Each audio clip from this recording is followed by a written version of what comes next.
కొరింథీ సంఘానికి మన అపోస్తలుడైన పౌలు గారు ఒక చక్కని మాటను రాస్తూ ఉన్నారు కదా. ఆయా సందర్భాలలో మరి మనం ఆ మాటను కూడా అప్పుడప్పుడు చెప్పుకుంటూ ఉంటాం. ఏమని మాట్లాడుతూ ఉన్నారు అక్కడ? మళ్ళొకసారి చదువుతారా? మీరు విశ్వాసము గలవారై ఉన్నారో లేదో మిమ్మల్ని మీరే శోధించుకొని, మీరు విశ్వాసము గలవారై ఉన్నారో లేదో మిమ్మల్ని మీరే శోధించుకొని చూచుకొనుడి, మిమ్మల్ని మీరే పరీక్షించుకొనుడి. ఏమని సెలవిస్తూ ఉన్నారు? మీరు విశ్వాసము గలవారై ఉన్నారో లేదో మిమ్మల్ని మీరే శోధించుకొని చూసుకోనండి. ముందేమో మిమ్మల్ని మీరే శోధించుకొని చూసుకోండి. రెండవది మిమ్మల్ని మీరే పరీక్షించుకోండి. మిమ్మల్ని మీరే పరీక్షించుకోండి. ఎందుకంటే అక్కడ విశ్వాసము లేకపోతే మరి మనం విశ్వాస భ్రష్టులం అయిపోతామని వాక్యంలో సెలవిస్తా ఉంది. ఎందుకంటే మీరు భ్రష్టులు కాని ఎడల యేసుక్రీస్తు మీలో ఉన్నాడని మిమ్మును గూర్చి మీరే ఎరుగరా? మేము భ్రష్టులము కామని మీరు తెలుసుకొందురని నిరీక్షించుచున్నాను. మనం ఏం తెలుసుకోవాలంట? విశ్వాసములో మనం భ్రష్టులము కాలేదు అని మనం తెలుసుకోవాలి. ఆ మాట మరి పౌలు గారు కూడా తెలుసుకోవడం కొరకు అక్కడ నిరీక్షిస్తున్నట్టుగా మరి అక్కడ ఆ వాక్యము రాయబడుతూ ఉంది. అందుకని మనము భ్రష్టులముగా ఉన్నామా, విశ్వాసములో నిలిచి ఉన్నామా అని అప్పుడప్పుడు మరి మనల్ని మనమే పరీక్ష చేసుకోమని వాక్యం చెప్తా ఉంది. అసలు మనల్ని మనం పరీక్ష చేసుకోవడం పక్కన పెడితే మనకి దేవుడిచ్చే పరీక్షలకే మనము తలగట్ల కష్టపడిపోతా ఉన్నాం. బాబు ఈ పరీక్షన, ఈ శోధన అని మనం ఎంతగానో దుఃఖపడుతున్నాం. పరీక్షలకి శోధనలకి ఇష్టపడట్లేదు. కానీ వాక్యం ఏముంది? మిమ్మల్ని మీరే టెస్ట్ చేసుకోవాలి. ప్రతిసారి బయట డయాగ్నోస్టిక్ సెంటర్కి వెళ్ళి హాస్పిటల్కి వెళ్ళి చెక్ చేసుకోవాల్సిన అవసరం లేదు. ఇంట్లోనే మీకు మీరే పరీక్షలు చేసుకోవాలి. మన విశ్వాసానికి పరీక్ష, మనకి మనమే శోధనని శోధించుకొని చూసుకోవాలా, మనల్ని మనమే పరీక్షించుకోవాలా. అంటే నా విశ్వాసం ఎంత పరిమాణం ఉంది కదండి. చాలా మందికి ఎంత బరువు ఉన్నాము, ఎంత హైట్ ఉన్నాము ఊరికి పరీక్షించుకునే అలవాటు ఉంటది కదా. అలాగా మరి మన విశ్వాస పరిమాణం ఎంత ఉంది అనేది కూడా మరి మనం ఏం చేయాలి? ఎందుకంటే విశ్వాస పరిమాణమును బట్టే కృప ఇవ్వబడుతుందంట. దేన్ని బట్టి? మన విశ్వాస పరిమాణం ఎంత ఉందో ఆ పరిమాణమును బట్టే దేవుడు మనకి కృప ఇస్తాడు. ఇప్పుడు ఎక్కువ కృప కావాలనుకుంటే మన విశ్వాసం కూడా ఎంత ఉండాలి? ఎక్కువ విశ్వాసం ఉండాలి. కాబట్టి నాకు ఇంతే విశ్వాసం ఉంటే నేను ఇలాగే ఉంటాను, ఇంతకు మించి నేను ఇంకా పైకి ఎదగలేను అని మనం అనుకుంటే కృప కూడా అంతే ఉంటుంది. దేవుని కృప వాళ్ళకి ఏమో అంత కృప ఇచ్చాడు దేవుడు, నాకెందుకు ఇంత కృప ఇవ్వలేదంటే వాళ్ళ విశ్వాసం గొప్పది, మన విశ్వాసం అంతుంది కదా. అందుకనే మన విశ్వాసమును బట్టే కృప ఇవ్వబడుతుంది. కాబట్టి మన విశ్వాసం ఎంత ఉంది, ఉండవలసిన దానికంటే సరిపడా ఉందా, తక్కువ కాకుండా చూసుకోవాలి. ఏం చేసుకోవాలి? తక్కువ కాకుండా ఎప్పటికప్పుడు మనల్ని మనమే పరీక్ష చేసుకోవాలి. ఎందుకంటే తక్కువ అయిపోయిందంటే మనం విశ్వాసంలో భ్రష్టులమైపోయినట్టు. ఏంటండి? విశ్వాసంలో భ్రష్టులమైపోయినాం. యేసు ప్రభుల వారు మనలో లేనట్టే. ఈరోజు చాలా మంది దేవుని మందిరానికి వస్తున్నాం, మరి బాప్తిస్మం తీసుకున్నాం, కానీ అసలు నా విశ్వాసం ఎంత అనేది ఎంతమంది చెప్పగలుగుతారు ధైర్యంగా? నా విశ్వాసం ఇంత ఉందండి అని ధైర్యముగా గట్టిగా ఎంతమంది చెప్పగలుగుతారు? ఎప్పుడు తెలుస్తుంది మన విశ్వాసం ఏంటో? శోధన పరీక్షలు వచ్చినప్పుడు తెలుస్తుంది. అందుకని ఆ శోధనలు పరీక్షలు నేను పెట్టేదాకా మీరు ఎదురు చూడొద్దు. అప్పుడప్పుడు మీకు మీరే పరీక్ష పెట్టుకోండి, మీకు మీరే శోధించుకోండి అని దేవుడు చెప్తా ఉన్నాడు. మనకి మనం ఎప్పుడైతే శోధించుకోమో, మనకి మనం ఎప్పుడైతే పరీక్షలు వద్దనుకుంటామో దేవుడు ఇస్తాడు పరీక్షలు. ఏం చేస్తాడు? దేవుడు ఇస్తాడు. ఇప్పుడు ఆ పరీక్ష రాగానే, శోధన రాగానే మనం ఏమని ప్రార్థన చేస్తాం? ఫస్ట్ ఈ శోధన పోవాలి, ఈ పరీక్షలు పోవాలి, ఈ శ్రమలు పోవాలి అని మొట్టమొదటిగా వచ్చే శోధనని తీసివేయమని ప్రార్థన చేస్తాం. కానీ ఆ శోధన ఎందుకు వచ్చింది? మన విశ్వాసానికి పరీక్ష. దేనికి వచ్చింది చెప్పండి? ఆ శోధన లేకపోతే, ఆ శ్రమ లేకపోతే నీ విశ్వాసం ఎంత ఉందో, ఎంత పరిమాణం ఉందో నీకు రిపోర్ట్ రాదు. రిపోర్ట్ రాకపోతే ఏ మందులు వాడతావు చెప్పండి? రిపోర్ట్ తెలిస్తేనే కదా నువ్వు మందులు వాడేది. నాకు పరీక్ష వద్దని నువ్వు ఎప్పుడు బ్లడ్ టెస్ట్ చేయించుకోకపోతే అసలు నీకు ఎంత రిపోర్ట్ ఉంది, నీకు ఎంత ఉంది, శరీరంలో ఎంత ఉంది, ఎక్కువ ఉన్నావా తక్కువ ఉన్నాయా అవి దాన్ని బట్టి నువ్వు మందులు ఎలాగ వాడతారు చెప్పండి? ఇప్పుడు దాన్ని బట్టే మరి మన ప్రార్థనా జీవితాన్ని, వాక్యానుసారమైన జీవితాన్ని మనము మార్చుకుంటూ వెళ్ళాలి. అందుకనే చూడండి, క్రైస్తవ జీవితానికి ఆ యొక్క శ్రమలు, శోధనలు అనేవి చాలా ముఖ్యమైనవి. ఏంటంట? చాలా ముఖ్యమైనవి. అవి రావాలని కోరుకోనండి, కానీ వద్దు రావద్దు అని మాత్రం మనం కోరుకోకూడదు. ఎందుకంటే దాన్ని బట్టే మన విశ్వాసం ఎంత ఉంది. బాబోయ్, నా జీవితంలో ఈ సంవత్సరం నాకు ఇంత శ్రమ వచ్చింది, ఆ శ్రమలో నా విశ్వాసం ఎంత ఉంది అనేది పరీక్షించుకొని దాన్ని బట్టి ఇంకా విశ్వాసంలో మనం ఎదిగేవారిగా ఉండాలి. దాన్ని బట్టి మనకు అర్థమైపోతుంది. చతికిలబడిపోయాం అనుకోండి, ఈ సంవత్సరం నా జీవితంలో ఈ కష్టం వచ్చింది, ఈ శ్రమ వచ్చింది, నేను విశ్వాసంలో నిలబడలేకపోయాను అంటే నేను విశ్వాస భ్రష్టురాలని అయిపోతానేమో, దేవునికి దూరం అయిపోతానేమో, నా విశ్వాసాన్ని ఇంకా పెంపొందించుకోవాలి అని ఆ దిశగా మనం ప్రయత్నం చేసే వారమై ఉండాలి కదండి. అందుకనే క్రైస్తవ జీవితంలో ఆ విశ్వాసము అనేది, మరి ఆ శోధనలు పరీక్షలు అనేది మనం విశ్వాస భ్రష్టులము కాకుండా కాపాడుతుంది. ఏం చేస్తుందంటండి? విశ్వాసములో భ్రష్టులము కాకుండా, దేవుణ్ణి విడిచి భ్రష్టులం అయిపోవడం అంటే ఇంకేంటంటే, బాబో ఈ దేవుని నమ్ముకున్నా నాకు ఈ కష్టాలు తీరట్లేదు, నాకు ఈ దేవుడు వద్దు, ఈ భక్తి వద్దు అని వెనక్కి వెళ్ళిపోవడం. ఎంతమంది వెళ్ళిపోతున్నారు చెప్పండి? అంటే వారి యొక్క విశ్వాసాన్ని వాళ్ళు పరీక్షించుకోవట్లేదు, శ్రమలలో వాళ్ళు నిలబడలేకపోతున్నారు. ఆ యొక్క ఏదో రోగం తగ్గలేదో, అప్పులు తీరలేదనో, ఏదో సమస్యలు వారికి తీరలేదని దేవుని దగ్గరకు వచ్చాం కానీ మాకు ఈ సమస్యలు తీరలేదని విశ్వాసంలో భ్రష్టులు అయిపోయి ఎక్కడికి వెళ్ళిపోతున్నారు చెప్పండి? వాళ్ళు వెనక్కి వెళ్ళిపోతున్నారు. యేసు ప్రభువులో వాళ్ళు నిలబడలేకపోతా ఉన్నారు. అందుకే చూడండి, యాకోబు పత్రికలో కూడా ఎందుకు ఈ విశ్వాసాన్ని మరి మనం కలిగి ఉండాలి అనేది అక్కడ కూడా ఒక మాట సెలవిస్తా ఉన్నాడు. యాకోబు పత్రిక 1:2 ఎందుకు మనకి పరీక్షలు రావాలో చూడండి.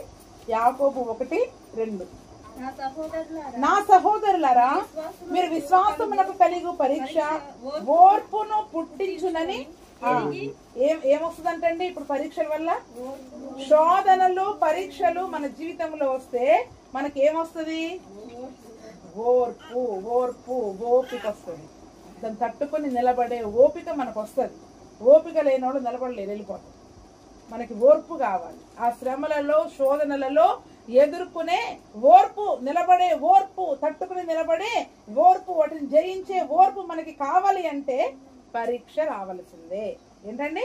పరీక్ష రావలసిందే. కాబట్టి ఈ విశ్వాసానికి కలిగే పరీక్ష మనకి ఓర్పును పుట్టిస్తుందని ఎరిగి, అంటే ఇప్పుడు పరీక్ష రాగానే మనకి ఓపిక తక్కువందని అర్థం. కాబట్టి ఈ పరీక్ష ద్వారా మన ఓర్పును ఏం చేసుకోవాలి? ఇప్పుడు పెంచుకోవాలి. కాబట్టి ఇప్పుడు అటువంటి శ్రమ వచ్చినప్పుడు, పరీక్షలు వచ్చినప్పుడు ఏం చేయాలంట? మీరు నానా విధములైన శోధనలలో పడినప్పుడు అది మహానందం అని ఎంచుకొనుడి. ఏమని ఎంచుకోమంటున్నాడండి? ఏమండి వింటున్నారా? శ్రమ శోధన వస్తే ఏమని ఎలా ఎంచుకోవాలంట? ఆహా, నా విశ్వాసానికి పరీక్ష వచ్చేసింది, నా విశ్వాసానికి ఓర్పు, అంటే ఆ విశ్వాసంలో ఎలా నిలబడాలో ఓర్పును నేను పెంచుకోవడానికి, నా ఓపిక ఎంతుందో తెలుసుకోవడానికి నాకు ఈ పరీక్ష వచ్చింది, ఈ శోధన వచ్చింది అని ఆ శోధనలో మనం పడ్డప్పుడు, ఆ కష్టం మనకు వచ్చినప్పుడు, ఆ సమస్య మనకు వచ్చినప్పుడు ఆనందంగా ఎంచుకోవాలంట. ఆహా, నాకు కష్టం వచ్చింది, ఇప్పుడు బాగా కష్టం వచ్చి రాగానే మీరేమని రావాలా? సంతోషంగా రావాలి. అమ్మగారు నాకు కష్టం వచ్చేసింది, అయ్యగారు నాకు కష్టం వచ్చేసింది, ఎందుకంటే నాకు ఎంత ఓపిక ఉందో దీన్ని బట్టి నాకు అర్థమైపోతుంది. విశ్వాసంలో నేను నిలబడతానో లేదో ఈ శోధనని బట్టి నాకు అర్థమైపోద్ది అని ఆనందంగా ఎంచుకోవాలి. మళ్ళీ అక్కడ ఒక శోధన అని చెప్పట్లే, నానా విధములైన శోధనలు. ఒక్కొక్కరికి ఒక్కొక్క రకమైన శోధనలు వస్తాయి కదండి. ఒక్కొక్కరికి ఒక్కొక్క రకమైన శోధనలు వస్తాయి. ఇంట్లో నుండే శోధనలు మొదలైతాయి, కుటుంబస్తుల ద్వారా శోధనలు మొదలైతాయి, ఆర్థిక సంబంధమైన శోధనలు, అనారోగ్య సంబంధమైన శోధనలు, అది ఏ రకముగా అయినా మనకి శోధన అనేది కలగవచ్చు. కానీ ప్రతి శోధన, ప్రతి పరీక్ష మన విశ్వాస జీవితంలో మనకి ఓర్పును పుట్టించడానికే, మన యొక్క విశ్వాసము ఎంత ఉందో తెలుసుకోవడానికే, ఆ విశ్వాసంలో నువ్వు ఓపికతో ఉంటున్నావా లేదా. ఎందుకంటే పరుగు పందెంలో పరిగెత్తేవాడు ఎలా పరిగెత్తాలి? ఓపికతో పరిగెత్తాలి.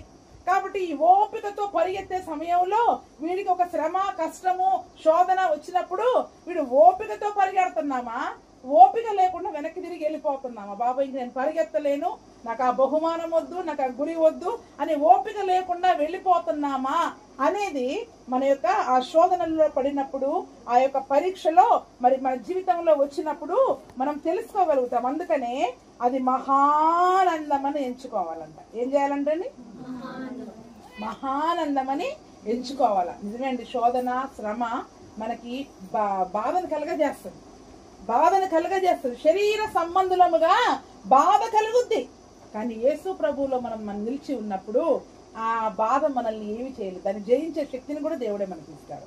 అందుకనే విశ్వాసం యొక్క పరిమాణం ఎంత ఉందో మనం ఎప్పటికప్పుడు ఏం చేయాలంట. ఇప్పుడు ఆ శోధనలో పడ్డప్పుడు నువ్వు ఆనందపడట్లేదు అనుకో, ఆ పరీక్ష వచ్చినప్పుడు నువ్వు సంతోషపడట్లేదు అనుకో, ఇప్పుడు మనము విశ్వాసం యొక్క పరిమాణము తగ్గిపోయింది.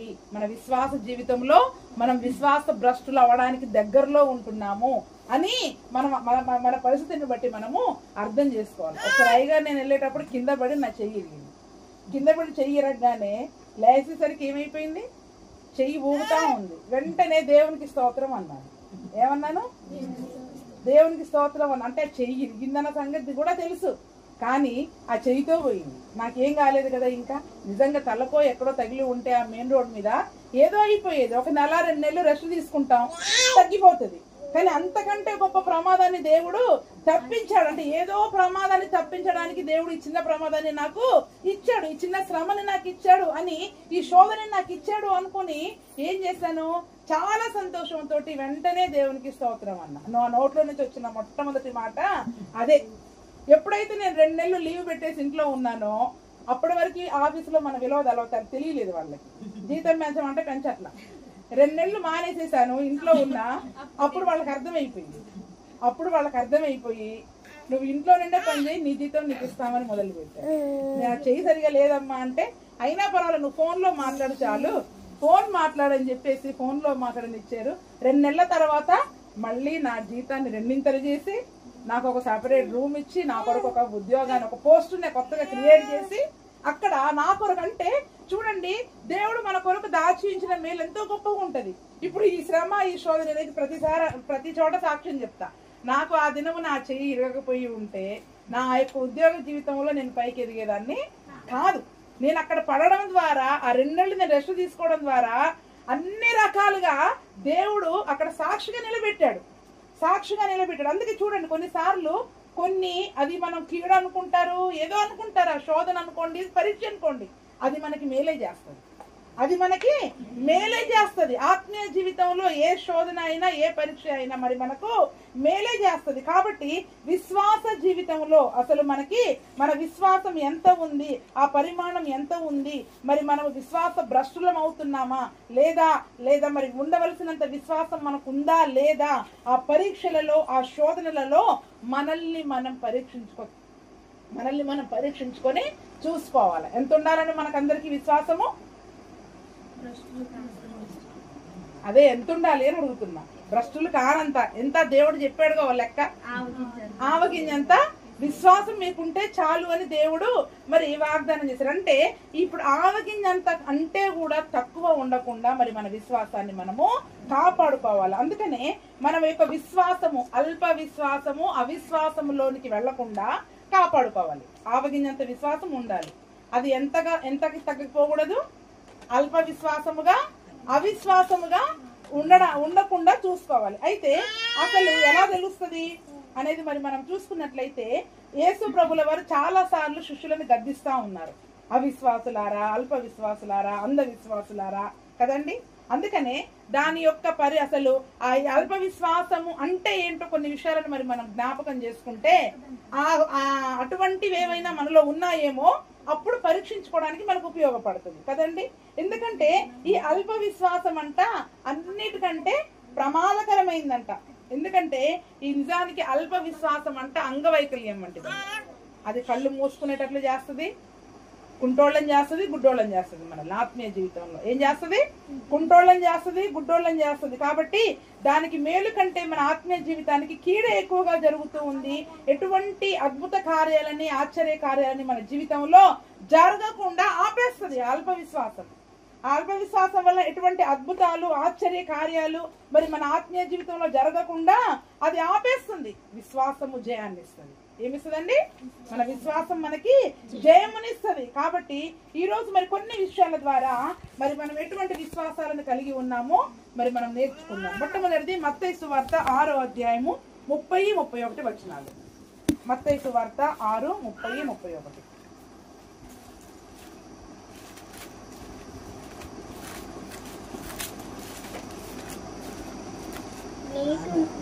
నేడుండి రేపు పొయ్యిలో వేయబడు అడవి గడ్డిని దేవుడు ఇలాగూ అలంకరించినలా అల్ప విశ్వాసులారా మీకు మరి నిశ్చయముగా వస్త్రములు ధరింపచేయను కదా. కాబట్టి ఏమి తిందుమో ఏమి త్రాగుదుమో ఏమి ధరించుకుందుమో అని చింతింపకుడి. అన్యజనులు వీటన్నిటి విషయమై విచారింతురు. ఇవన్నీ మీకు కావాలనని మీ పరలోకపు తండ్రికి తెలియను. కాబట్టి మీరు ఆయన రాజ్యమును నీతిని మొదట వెతుకుడి. అప్పుడు ఆయనవన్నీ మీకు అనుగ్రహింపబడును. రేపటిని గూర్చి చింతింపకుడి. రేపటి దినమును దాని సంగతులను గూర్చి చింతించును. ఏ నాటికేడు ఆ నాటికి చాలును. ఇక్కడ చూడండి ఏమని చెప్తూ ఉన్నాడు దేవుడు. అల్ప విశ్వాసుల 30వ వచనంలో నేడుండి రేపు పొయ్యిలో వేయబడు అడవి గడ్డిని దేవుడు ఇలాగ అలంకరించినలా అల్ప విశ్వాసులారా మీకు మరి నిశ్చయముగా వస్త్రములను ధరింప చేస్తాడు. కాబట్టి దేని గురించి కూడా మరి మీరు చింతించొద్దు. 25వ వచనంలో ఉంటది. అందువలన నేను మీతో చెప్పున్నది ఏమనగా ఏమి తిందుమో ఏమి త్రాగుదుమో అని మీ ప్రాణముల గురించి అయినను ఏమి ధరించుకుందుమో అని మీ దేహముల గురించి అయినను చింతింపకుడి. ఎందుకంటే చింత అనేది మనల్ని అల్ప విశ్వాసానికి తీసుకుపోతుందండి. ఎక్కడ తీసుకెళ్తుందంట? అసలు తీసుకెళ్లడం కాదు, చింతించే వాళ్ళు అల్ప విశ్వాసం. వాక్యం ఏమని చెప్తా ఉంది? నేను అంతకు మునుపు కూడా కొన్ని చెప్పా. చింతించడం వల్ల మనం దేవుని కాపుదలనే పోగొట్టుకుంటాం. అంటే అల్ప విశ్వాసం మనలోకి రావడం ద్వారా విశ్వాసంలో నుంచి మనం ఏమైపోతున్నాం? భ్రష్టత్వానికి దగ్గరికి వెళ్ళిపోతాం. ఈరోజు చాలా మందికి చింతలు ఎక్కువ ఉంటాయి. ప్రతిదాని గురించిన చింత ఉంటది. ఏంటంటే మనుషులన్నాక చింతించొద్దా? రేపటి గురించిన చింత ఉండొద్దా? రేపటి గురించిన ఆలోచన ఉండొద్దా? భవిష్యత్తును గురించిన ఆలోచన ఉండవద్దా? లోకం ఆ రేపటిని గురించి ఆలోచించమంటుంది. కానీ యేసుప్రభు ఏం చెప్తున్నాడు? రేపటిని గురించి అసలు ఆలోచించొద్దాను. ఏంటమ్మా? రేపటిని గురించి ఈ లోకం ఏదైతే చెబుతుందో దానికి వ్యతిరేకంగా యేసుప్రభు చెప్తాడు. మనం ఏంటి లోకంలో ఉన్నాం కదా, లోక సామెతలు బాగా తెలుసు కదా, లోకానుసారంగా మరి మనం వెళ్ళాలి కదా. అదేంటి రేపటి గురించి దాచుకోవద్దా? రేపటి గురించి మరి కాస్త ఆలోచించుకోవద్దా? రేపటి గురించి మరి మనం ఏమి చేయవద్దా అని రేపటిని గురించే మనం ఆలోచిస్తూ ఉంటాం. కానీ వాక్యం ఏమని చెప్తా ఉంది? రేపటిని గురించి ఆలోచించకండి. రేపు ఏం తింటాం, ఏమి తాగుతాం, ఏమి ధరించుకుంటాం, ఎలా బ్రతుకుతాము, ఎలాగా అని రేపటిని గురించి అసలు మీరు ఆలోచించవద్దు. ఎందుకంటే అక్కడ అడవి పువ్వులనే నేను ఎంత వైభవముగా వాటిని అలంకరిస్తా ఉన్నాను. సొలొమోనుకి కూడా అంతటి ఘనత రాలేదు. నేడుండి రేపు పొయ్యిలో పడిపోయే అడవి పువ్వులకి అంత అలంకరణ. ఎవరు అలంకరించారు వాటిని? అవి ఏమైనా సమకూర్చుకున్నాయా? అబ్బా నేను ఆ పువ్వుగా వికసించేటప్పుడు ఇంత అందంగా ఉండాలని అవి కోరుకొని ఏమన్నా వాటికి అవి సమకూర్చుకున్నాయా? ఇప్పుడు మనల్ని వైభవముగా అలంకారముగా ఈ లోకములో దేవుడు మనల్ని ఉంచాలంటే అది దేవుడి పనేనండి. అది దేవుడి పనే. మన అలంకరణ కొరకు మనం ఎన్ని సంపాదించుకోవాలని రేపటి గురించి ఆలోచించి చింతపడి బాధపడి ఏం చేసినా అన్ని వ్యర్థమే. సొలొమోను ఎంత సమకూర్చుకున్నాడు. తన యొక్క రాజుగా మరి ఎంతో మంది అతనికి బహు ఏమంటారు శ్రేష్టమైన కానుకలను ఇచ్చారు, విలువైన కానుకలను ఇచ్చారు, ఎన్నో కానుకలను ఇచ్చారు. అసలు అతనికి ఐశ్వర్యము అతనికి ముందు రాజులలో గాని తర్వాత రాజులలో గాని ఎవరికీ లేదంట. కానీ దేవుడు ఎంత సులువుగా తీసిపడేశాడు. ఈ గడ్డి పువ్వుకున్న అందం సొలొమోనుకు కూడా లేదండి. ఈ గడ్డి పువ్వును అలంకరించిన అలంకరణ సొలొమోనుకు కూడా లేదు. సొలొమోను తన ప్యాలెస్ ని ఎంత చక్కగా అలంకరించుకున్నాడో, తన బెడ్రూమ్ ని ఎంత చక్కగా ఏ మంచం చేయించుకున్నాడంట సొలొమోను తెలుసా లేదా? సొలొమోను మంచం గురించి కూడా ఒక వాక్యంలో రాయబడి ఉంది, తర్వాత చెప్తా. సొలొమోను పల్లకి, సొలొమోను మంచము అంటే ప్రతిదీ కూడా అన్ని బాగుండాలి, చక్కగా అలంకరించబడి నా ఇంటిలో ఇలా ఉండాలని ఎంతో కష్టపడి చేసుకున్నాడు.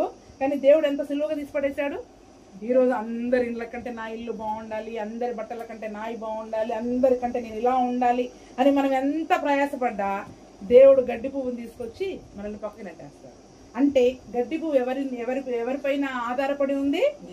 దేవుని యందు విశ్వాసం ఉంచింది. అది తనకు తాను ఏమి చేసుకోవట్లేదు. అలాగే ఈ రోజు మనము కూడా దేవుని యందు విశ్వాసం ఉంచి అసలు మన గురించిన ఇదే చింత మనము కలిగి ఉండకుండా ఉంటే మన గురించి చింతించే దేవుడు మనకి కావలసినవన్నీ ఆయన అనుగ్రహిస్తాడంట. మనం ఎప్పుడైతే చింతించడం మొదలు పెడతాడో ఆయన అప్పుడు చింతించడం మానేస్తాడు. మనం చింతించడం మానేస్తే మన గురించి ఆయన చింతించడము మొదలు పెడతాడు. ఎట్లాగో నువ్వు చింతించుకుంటున్నావుగా, ఏడ్చుకుంటున్నావుగా, ఎంతసేపు నీ గురించి నువ్వు ఏడ్చుకో అని చెప్పేసి దేవుడు కూడా మరి మన విషయం చింతించడము మానివేస్తాడంట. అందుకనే మరి ప్రతినిత్యము కూడా చింతించడం అనేది కూడా పాపమే. ఏం చెప్పండి? చింతించడము అనేది కూడా పాపమేనంట. చితి ఏమో చచ్చిపోయిన వారిని దహించేస్తుందంట. చింత సజీవులుగా ఉన్న మనల్నే కాల్ చేస్తా ఉంటుందంట, దహించి వేస్తా ఉంటుంది. చూడండి చింతించే వారి కళ్ళు ఎలాగుంటాయి? ఆలోచన, బాధ, దుఃఖము ఎంతసేపు ఇలా పెట్టుకొని ఏడుపు మొహమే, సంతోష హృదయం ఉండదు, సంతోష ముఖం ఉండదు వాళ్ళకి. ఈరోజు తిన్నాం, ఈరోజు దేవుడు సమృద్ధి ఇచ్చాడని దాని గురించి నా సంతోషం ఉండదు. రేపటిని గురించి చింతిస్తారు. ఈరోజు తిన్నావా? ఏంటి అన్నం తిన్నావా? లేదా? తిన్నా. ఈరోజు చికెన్ తెచ్చుకొని తిన్నా, మరి రేపు ఉంటుందో ఉండదు, దాని గురించిన చింత. ఈరోజు సమృద్ధి ఇచ్చాడు కదా దేవుడు, ఈరోజు ఇచ్చిన దేవుడు రేపు ఇవ్వడా? ఇస్తాడు కదా, మరి సంతోషంగా ఉంటే అయిపోద్ది కదా. అందుకనే చూడండి అక్కడ అల్ప విశ్వాసులారా ఎవరు చెప్పండి? మనలో నిజంగా దేని గురించి అయినా చింత ఉంటే మనం అల్ప విశ్వాసులముగా వెళ్ళిపోతూ ఉన్నట్టు ఆ యొక్క అల్ప విశ్వాసం మనల్ని భ్రష్టులుగా చేసేస్తుందండి. పరలోక రాజ్యానికి మనల్ని మరి తీసుకెళ్లదు. కాబట్టి విశ్వాసం యొక్క పరిమాణం ఏమైపోతుంది? మనలో తగ్గిపోతుంది. చింత వలన ఏమైతుంది? విశ్వాస పరిమాణము తగ్గిపోతుంది. ఆ విశ్వాస పరిమాణం తగ్గడం తోటి కృప కూడా తగ్గిపోతుంది. ఆ కృపను కూడా దూరం చేసుకుంటూ మనమే వెళ్ళిపోతా ఉన్నాం. నువ్వు చింతపడకు, నా మీద విశ్వాసం ఉంచు, నేను నీకు కృపనిస్తానని దేవుడు అంటే, లేదు నేను కాసేపు ఏడు తీసి వస్తానని మనం వెళ్తున్నాం, ఆ కృపకి దూరంగా వెళ్తా ఉన్నాం. ఏంటన్నా అన్ని విడిచిపెట్టండి అమ్మా, దేవుని మీద మనసు నిలుపుకోండి అని. కష్టం వచ్చినప్పుడు, శ్రమ వచ్చినప్పుడు మందిరానికి రండమ్మా అంటే ఈ వారం రాను, వచ్చే వారం వస్తాను. ఎందుకు? ఈ వారం అంతా ఏడ్చి, ఈ వారం అంతా చింతించి, ఈ వారం అంతా ఏడవలసిన ఎన్ని ఏడ్చి వచ్చే వారం వస్తా అంటే ఎవరి మాట వింటున్నాం మనం? అల్ప విశ్వాసం అండి. అది అల్ప విశ్వాసానికి సూచనగా చెప్తా ఉన్నాడు. అందుకనే ఈ దినమున మరి మనలో ఒకవేళ నిజంగా అటువంటి అల్ప విశ్వాసం ఉన్నట్లయితే మనల్ని మనం సరి చేసుకోవాలి. ఏం చేయాలి చెప్పండి? నీ ప్రతి భారమును ఆయన మీద మోపమన్నాడు. ఆయన అనుదినము మన భారాన్ని వహిస్తా ఉన్నాడంట. ఏంటండి? అనుదినము మన భారాన్ని వహిస్తున్నాడు. ప్రయాసపడి భారము మోసుకొనిచున్న సమస్యలారా నా దగ్గరికి రండి, నేను మీకు విశ్రాంతిని ఇస్తానంట. మీ భారాలు నా మీద మోపడని దేవుడు అంటే మన భారాలని మరి మనమే మోసుకుంటూ చింతించే వారిగా ఉండడం ద్వారా అల్ప విశ్వాసులముగా మిగిలిపోతున్నాం. చింత మనల్ని అల్ప విశ్వాసానికి తీసుకెళ్తుంది. అల్ప విశ్వాసము దేవుని కృప నుండి దూరం చేస్తుంది. అంతేకాకుండా విశ్వాసములో భ్రష్టులమైపోతాము. అంతేకాకుండా పరీక్షలలో ఓపిక అనేది మనకు ఉండదు. ఆ ఓపిక అనేది ఉండదు. చింతించేవాడికి ఓపిక ఎందుకు ఉంటది? ఓపిక కలిగి ఉండాలనుకునేవాడు ఎందుకు చింతపడతాడు? ఇంకొక మాట కూడా చదువుకున్నాం.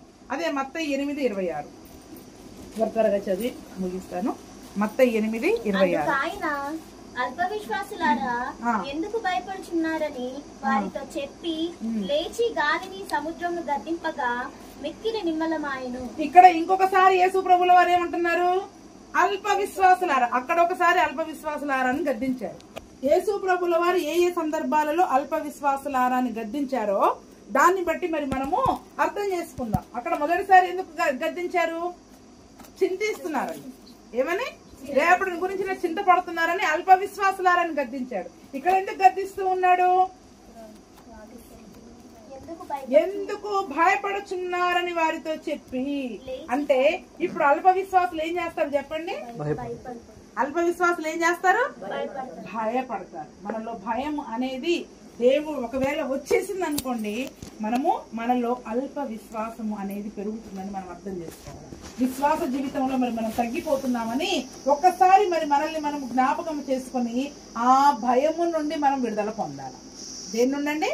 ఆ భయము నుండి విడుదల పొందాలి. ఎందుకంటే విశ్వాసమునకు కర్త, దానిని కొనసాగించువాడైనా యేసయ్య వైపు చూసుకుంటూ మరి మనం వెళుతూ ఉన్నప్పుడు మనం ఇంకా దేనికి భయపడాలి చెప్పండి? అసలు దేనికి భయపడవలసిన అవసరము లేదు. అక్కడ వాళ్ళు ఎందుకు భయపడ్డారంట?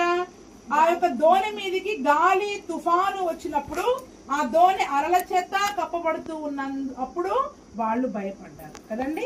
దోణి అలల చేత కప్పబడుతుంది, ఈ దోణి మునిగిపోద్దో, మరి మేమందరము మునిగిపోతామేమో, నశించిపోతామేమో అని వాళ్ళు భయపడతారు. ఇప్పుడు మన జీవితంలో కూడా శోధనలు పరీక్షలు వచ్చినప్పుడు మనకేం భయం అనిపిస్తుంది? బాబు ఈ పరిస్థితులు మనల్ని ఎక్కడ నాశనం చేసేస్తాయి, మా జీవితాన్ని ఎక్కడ అతలాకుతలం చేసేస్తాయో, ఈ పరిస్థితి వలన మా జీవితాలన్నీ నాశనం అయిపోయాయి అనే భయం, నశించిపోతాము అనే భయం అనే ఆ భయం మన మీదకి వచ్చేసినప్పుడు అప్పుడు దేవుడు ఏమంటున్నాడు? మీరెందుకు అల్ప విశ్వాసులారా, మీరెందుకు భయపడుతున్నారని లేచి చెప్పి గాలిని సముద్రంను గద్దింపగానే అవి మిక్కిలి నిమ్మళమాయను కదండి. మన భయములను మనం దేనికైతే భయపడుతున్నామో ఆ భయముల నుండి విడిపించే దేవుడు మన పక్షంగా ఉన్నాడు కదా.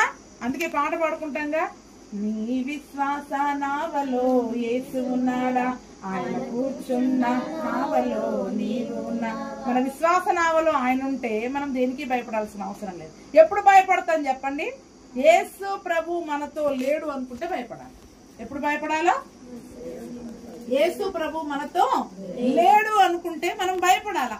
యేసయ్య మరి నేను నీలో ఉంటాను, నీతో కూడా ఉంటాను, యుగ సమాప్తి వరకు నీతో ఉంటాను, నేను సదాకాలము నీతో ఉంటాను, నిన్ను విడువను ఎడబాయను. బాబా ఎన్ని చెప్తామో మాటలు ఒకరికి చెప్పేటప్పుడు మాత్రము చాలా చెప్తాం, అది మన దగ్గరకు వచ్చేసరికి మనలో భయం వచ్చేస్తా ఉంటది. అందుకనే ఈ భయము అనేది పరిస్థితుల వైపు, సమస్యల వైపు, ఇవన్నీ కూడా మరి ఆ సమస్యల వైపు మనం చూసినప్పుడు భయపడము అనేది మనలో ఉన్న అల్ప విశ్వాసానికి సూచన. మొట్టమొదట ఎవరు భయపడ్డారు చెప్పండి? సృష్టిలో ఆదాము అవ్వలు ఎప్పుడు భయపడ్డారు? అదే ఎందుకు భయపడ్డారు? రోజు భయపడారు కదా, ఆ రోజు ఎందుకు భయపడ్డారు? వారిలో పాపం ఉంది కాబట్టి భయపడ్డారు. ఎప్పుడు భయపడ్డారు? రోజు చల్లపూట యేసు ప్రభులు వారు వచ్చేటప్పుడు వీళ్ళే ఎదురెళ్ళి యేసు ప్రభుతో కూర్చొని చక్కగా మాట్లాడేవాడు. ఆ రోజు మాత్రం ఎదురు రాలా, వెళ్ళి దాక్కున్నారు, భయపడ్డారు. ఆ రోజు ఎందుకు? ఆ పాపము వారిలో ఉంది కాబట్టి దాక్కున్నారు. అందుకనే భయానికి పుట్టిల్లు ఏదేను అనమాట. ఏంటంటే చెప్పండి, పాపం. ఎందుకంటే వాళ్ళు వద్దన్న పని అక్కడ చేశారు. దేవుడు ఆజ్ఞను అక్కడ అతిక్రమించడం ద్వారా భయం అనేది హృదయంలోనికి వస్తుంది. ఇప్పుడు మన హృదయంలో ఎప్పుడు భయం పడాలి? మనం నీతిగా యథార్థముగా ఆయన వాక్యాన్ని అనుసరించి మనం జీవించినప్పుడు మనం దేనికి భయపడాల్సిన అవసరం లేదు. ఎందుకంటే ఆయన దగ్గరికి వెళ్ళి ధైర్యంగా మనం ప్రార్థన చేస్తాం. హిజ్కియా ప్రార్థన చేశాడు, అయ్యా నా నీతిని జ్ఞాపకం చేసుకో, నా యథార్థతను జ్ఞాపకం చేసుకో, నా భక్తిని జ్ఞాపకం చేసుకో అని ప్రార్థన చేయగానే దేవుడు ఏం చేశాడు? మళ్ళీ అతనికి ఆయుష్ని ఇచ్చేశాడు దేవుడు. అంటే మనలో ఏ పాపము లేనప్పుడు మనం ధైర్యంగా దేవుని దగ్గరికి వెళ్ళి ప్రార్థన చేస్తాం. కానీ ఎప్పుడు భయపడతాం?